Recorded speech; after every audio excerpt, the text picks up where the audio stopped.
Bank of America planned to have a new CEO by Thanksgiving. That was yesterday. So much for deadlines. Our next guest says that's just one reason for concern about this bank. Jonathan Finger is managing partner at the Finger Interests. His firm owns more than 1 million shares of Bank of America. Jonathan, let me ask you this question. Have you got any information from Bank of America about the status of the search, given the fact that we have come through that deadline with no decision from the bank? No, we really don't. We know what we see in the media. That's about it, really. So your firm holds 1 million shares of Bank of America, but there is no effort at all on the part of BofA to communicate with you in any way? No, that's correct. So what happens when you call the investor relations department or you call the CFO's office? What are you told? Well, we're told what other investors are told, and they're not making any different disclosures to us than they would make to any other investor. Well, that seems perfectly fair. I guess you can only wish that they would be telling all investors more than they are thus far. Let me ask you this question. Would you be okay with Bank of America delaying the CEO search past Ken Lewis's set date for retirement on December the 31st?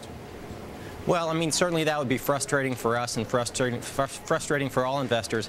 At the same time, the fact that the process has taken this long has made us cautiously optimistic that they are looking outside the company and are trying to get the right person in the position as opposed to rushing it. So from that standpoint, we're cautiously optimistic.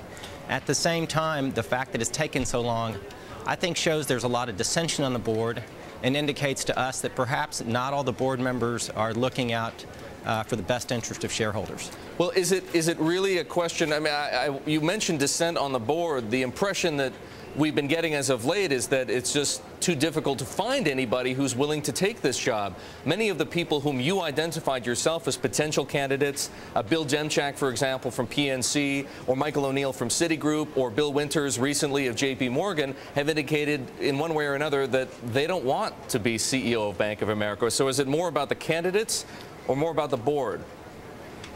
I think it's more about the board. Certainly it is a challenging position. At the same time, I think there are strong candidates out there that are qualified. I mean, I can throw out a couple names, Al De Molina, Jim Hance.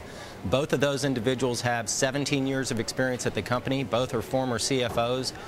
Both are based in Charlotte. I don't think those gentlemen have the same pay issues that Demchak may have had in terms of a large upfront payment. Well, Alvaro De Molina, for one, has just worked under the constraints of Ken Feinberg at GMAC, but the board at GMAC appears to have dumped Al De Molina. Does that make him a suitable candidate to run Bank of America?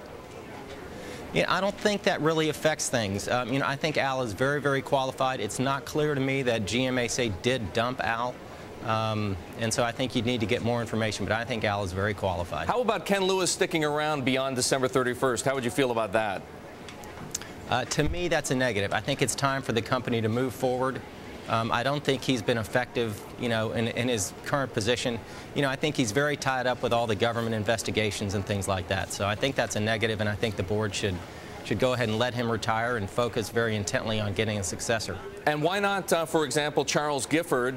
He sits on BofA's board. He was the former chief at Fleet Boston, and he raised some concerns about that Merrill Lynch purchase. Does that perhaps make him a suitable interim CEO if they can't find anybody else? Well, I think the question is, did he really raise some concerns? He raised concerns in an email.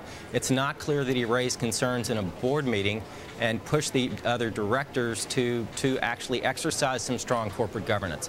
Otherwise, I think we would have seen a better deal for BofA shareholders.